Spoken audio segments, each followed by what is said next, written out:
المادة 58 إلى المادة 140 في الدستور، وكأن المادة 140 تعالج فقط القضية الكردية في منطقة كركوك. هذا غير سليم، هذا غير صحيح. إذا نأتي حتى إلى هذه المادة بغض النظر عن جذورها وكيف وجدت هذه المادة، نجد أنها اشتملت على 4 فقرات. الفقرة الأولى أن تنهض هيئة نزاعات حل الملكية العقارية بإيجاد حلول للمشاكل الموجودة في منطقة كركوك، كما هي هذه الهيئة موجودة في كل أنحاء العراق. هذه الهيئة الآن أمامها أكثر من 4000 قضية، ويعرف حضرتك أنه القاضي أو المحكمة عندما تنظر في قضية لا تحصل قرار في يوم أو يومين، يعني القاضي يدقق ويحقق ويطلب المستندات ويطيل النظر في هذه المستندات ويحقق مع السجل العقاري، ومن ثم المحكمة تتأنى في إصدار القرارات، لأن هذه مسألة تتعلق بحقوق، بملكية، بأموال. بعد هذه المرحلة هناك مرحلة النزاع في التمييز. إذا هذه المراحل لا أعتقد تنسجم في الفقرة 1 مع 2 مع 3 مع 4 التي توجب أن يجري إحصاء عام للسكان في وقت لا يتجاوز 31/12/2007. من الناحية الفنية باعتقادي غير قادرين على أن نجري إحصاء في هذه المدينة في هذا التاريخ. 2 أن هيئة نزاعات الملكية سوف لن تكتمل في النظر كل الدعاوى المعروضة أمامها في الوقت الحاضر.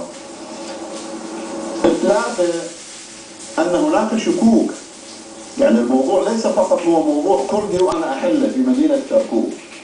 هناك القومية التركمانية تعتقد أن تغيير السكاني قد بدأ بعد 9/4/2003. العرب يعتقدون أن تغيير سكاني كبير حصل بعد 9/4/2003.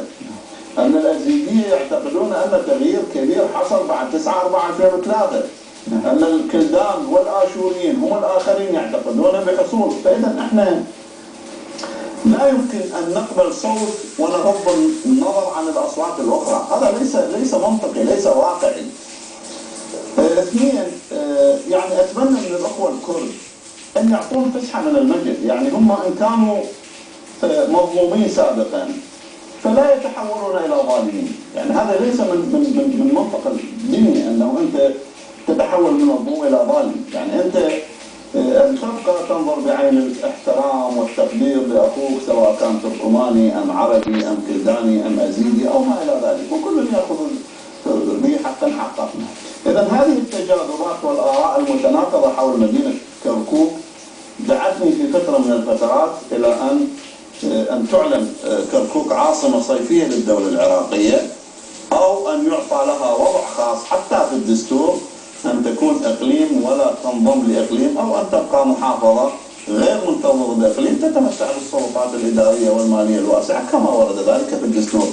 أعتقد بهذه الحلول ممكن نعطي حل إيجابي يرضي الأطراف جميعا، آخذين بنظر الاعتبار أن بعض الأطراف في كركوك يطالبون إلى ما أصر الأخوة الأكراد في إجراء إحصاء في نهاية هذا العام أن يجري بملاحظة ومعاونة ورقابة الجهات الدولية، وفي هذا تدوين للقضية لا نريده أن يحصل، ولكن يبدو أن الاتجاهات بهذا الشكل